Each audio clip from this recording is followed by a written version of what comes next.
Ramble on and on until I yawn. It's Rhyme and Reason 854. Here's your rhyme and reason.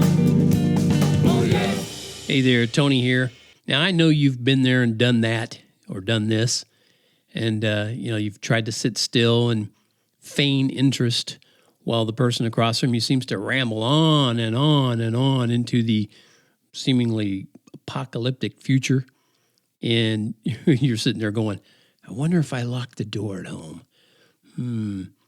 Okay, as I'm describing that, maybe an image of somebody just popped into your mind, right? Better not be me. I'll hunt you down and read modernist masterpieces of poetry till your ears bleed. All seriousness aside, I mean the kind of people that ramble on and on and on. Yeah, they're a real thing, and that brings me back to where I started. It started because of a series of web links that took me down memory lane. I mean, far back down memory lane to my high school English composition and literature class. Literature.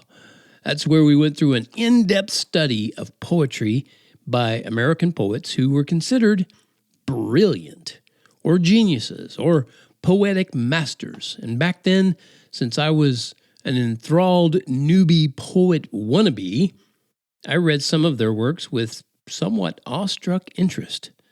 And one such writer was Thomas Stearns Eliot,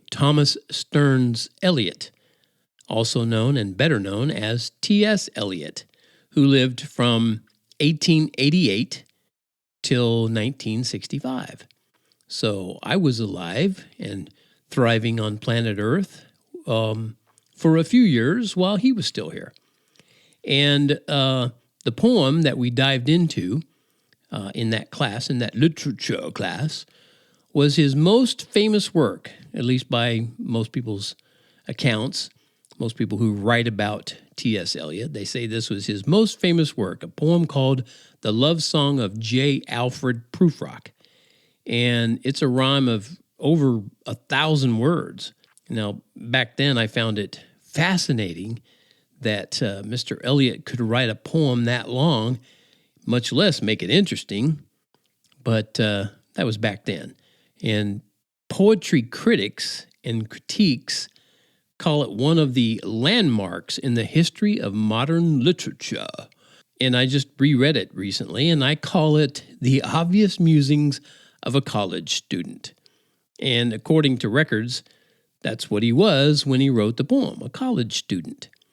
It's cool how age and experience, refined with wisdom, of course, can temper and tweak your perspective. That certainly has happened to me.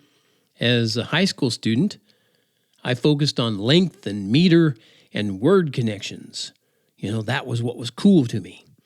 But as a silver-haired old man, I can now focus on what in the world T.S. actually said. And it's just a collection of his thoughts. I'm not impressed with his meter or his word connections, and it's way too long to tell what it really needs to tell if it was actually going to tell anything. And it seems to me that it's almost narcissistic in its long journey to basically nowhere. But I'm not sharing this as a poetry critique. That's not what my whole reason for being here with you this time is. It's not to do a critique on the love song of J. Alfred Prufrock by T.S. Eliot. No, it's far from that. I think what's much more important is how, once again, the truth and power found in God's Word is evident even in the regular things of life, like poetry and literature, and reading and writing. One of the most famous wisdom verses in the Bible, which is Proverbs 7, says, wisdom is the principal thing. And it also says to get understanding. In other words, you don't just have it all thrown on your head or in your head. You get it. You go out and get it. And those are crucial now more than ever in your life because they can help you spot a fraud or a scammer or, in this case, even a mistaken masterpiece. I've read that T.S. Eliot converted to Anglicanism in 1927 and wrote Ash Wednesday not long after that. It's an even longer poem, and it supposedly is an account of the struggle of finding faith. But I don't recommend you read much into it if you ever ramble on through it, because it has a dazed and confused feel too. Anyway, I just thought I'd ramble on about the merits and demerits of poetry with you today. I'll show you a little bit from the love song of J. Alfred Prufrock by T.S. Eliot. The first stanza or section, if you want to call it, whatever you want to call it, it goes like this. Let us go then, you and I, when the evening is spread out against the sky, like a patient etherized upon a table. Let us go through certain half-deserted streets, the muttering retreats of restless nights in one-night cheap hotels and sawdust restaurants with oyster shells. Streets that follow like a tedious argument of insidious intent to lead you to an overwhelming question. Oh, do not ask, what is it? Let us go and make our visit. In the room the women come and go, talking of Michelangelo. Yeah, see what I mean? It doesn't get a whole lot more wise as you go along. So if you ever want to read it, you'll see what I mean. And feel free to take me to task if you disagree. That does it for this episode of Rhyme and Reason, brought to you by TonyFunderburk.com.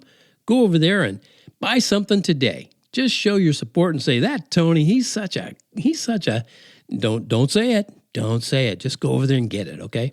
Thank you so much. And as always, remember, life has rhyme and reason because God made you. There's a rhyme and